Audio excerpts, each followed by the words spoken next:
Kunang-kunang merupakan serangga yang sangat unik. Bagian tubuh mereka bisa menyala-nyala saat malam hari. Hal ini tentu sangat aneh bagi sebagian masyarakat tradisional yang biasa mengaitkannya dengan alasan mistis. Lalu, apa yang bisa memicu nyala cahaya kunang-kunang? Dan bagaimana kehidupannya sehingga cukup langka untuk ditemui saat ini?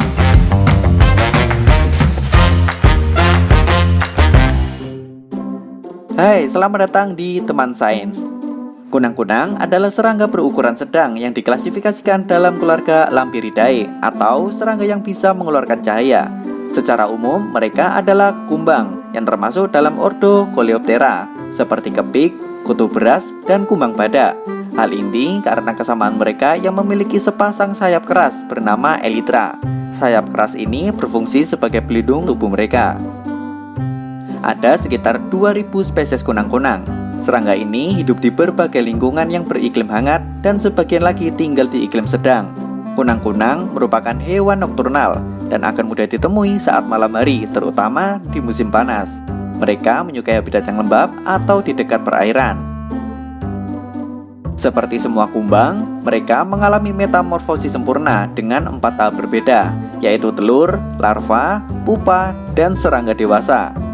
Siklus hidup lengkap mereka dapat berlangsung dari beberapa bulan sampai 2 tahun lebih, dengan sebagian besar hidupnya dihabiskan dalam tahap larva.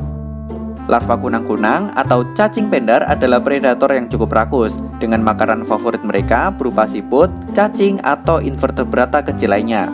Mereka biasa berburu di wilayah tanah yang lembab atau tanah yang sedikit berair. Ketika berburu, larva kunang-kunang akan menggunakan rahang mereka untuk menyuntikkan racun saraf sebagai pelumpuh. Kemudian mereka akan menyuntikkan enzim pencernaan yang akan mencairkan mangsanya dari dalam. Setelah itu, ia akan mulai memakannya. Selama kurang lebih 1 tahun, larva kunang-kunang akan membuat kepompong. Mereka akan mencari tempat di bawah tanah atau di batang kayu yang membusuk. Dan beberapa ada juga yang membuat kepompong di alur kulit batang pohon yang sekiranya cukup aman. Selama kurang lebih 3 minggu, kunang-kunang dewasa pun akan keluar di sekitar akhir musim semi atau awal musim panas. Hidup serangga ini saat dewasa cukup singkat, yaitu antara 3 sampai 4 minggu saja. Dalam periode ini, tujuan mereka hanya untuk berkembang biak. Dan untuk makanannya, kunang-kunang dewasa bersifat omnivora, mulai dari memakan serangga lain, nektar atau serbuk sari, bahkan kunang-kunang lain. Namun beberapa spesies juga ada yang tidak makan sama sekali. Saat musim kawin tiba, kunang-kunang jantan akan mengedipkan cahayanya dalam pola tertentu untuk menarik pasangan. Jika seekor betina tertarik, ia akan membalas pola tersebut sebagai tanggapan. Setelah kawin dan bereproduksi, kunang-kunang akan segera mati. Kemudian, siklus hidup akan berulang dengan telur mereka yang akan menetas selama 3 minggu ke depan. Kunang-kunang terkenal dengan kemampuan bercahayanya. Namun, faktanya tidak semua kunang-kunang mampu menghasilkan cahaya, meskipun mereka bercahaya ketika masih dalam tahap larva.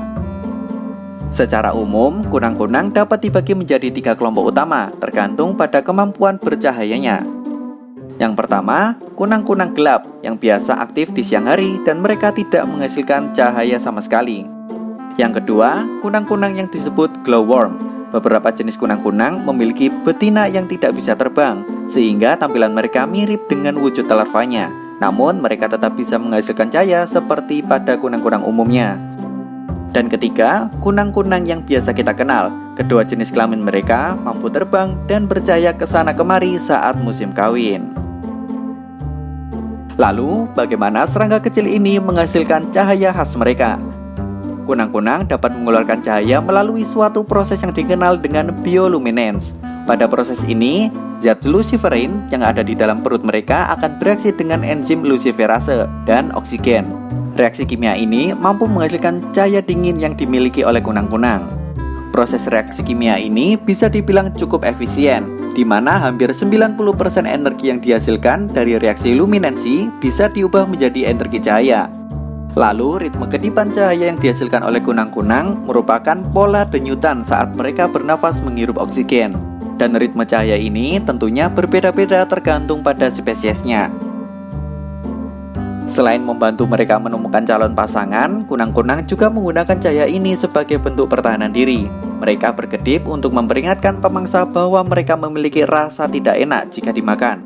Bahkan beberapa jenis kunang-kunang juga memiliki semacam racun karena mereka menghasilkan zat steroid kuat yang disebut lucibuvagins. Zat ini cukup berbahaya bagi hewan kecil seperti kadal atau burung.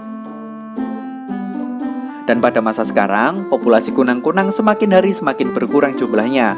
Apalagi belum ada upaya perlindungan untuk mengantisipasi mengecilnya jumlah spesies kunang-kunang. Berkurangnya populasi kunang-kunang bisa dipengaruhi oleh konversi lahan persawahan yang menjadi bangunan fisik.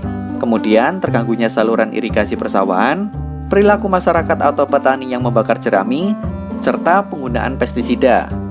Apalagi dengan banyaknya polusi cahaya saat ini telah menjadi ancaman yang memprihatinkan bagi kunang-kunang, karena sebagian besar spesies kunang-kunang memanfaatkan sinyal pancaran bioluminescens untuk menemukan pasangan sehingga bisa berkembang biak. Maka dari itu, mari kita bijak dalam menggunakan energi, tidak berlebihan menggunakan lampu, dan mematikan lampu beberapa jam di malam hari akan sedikit membantu kunang-kunang untuk menjalani hidup mereka. Hey, kalian ingin membahas apa di video selanjutnya? Tulis di kolom komentar ya, dan pastikan subscribe channel Teman Sains untuk update tiap minggunya. Sampai jumpa dan terima kasih.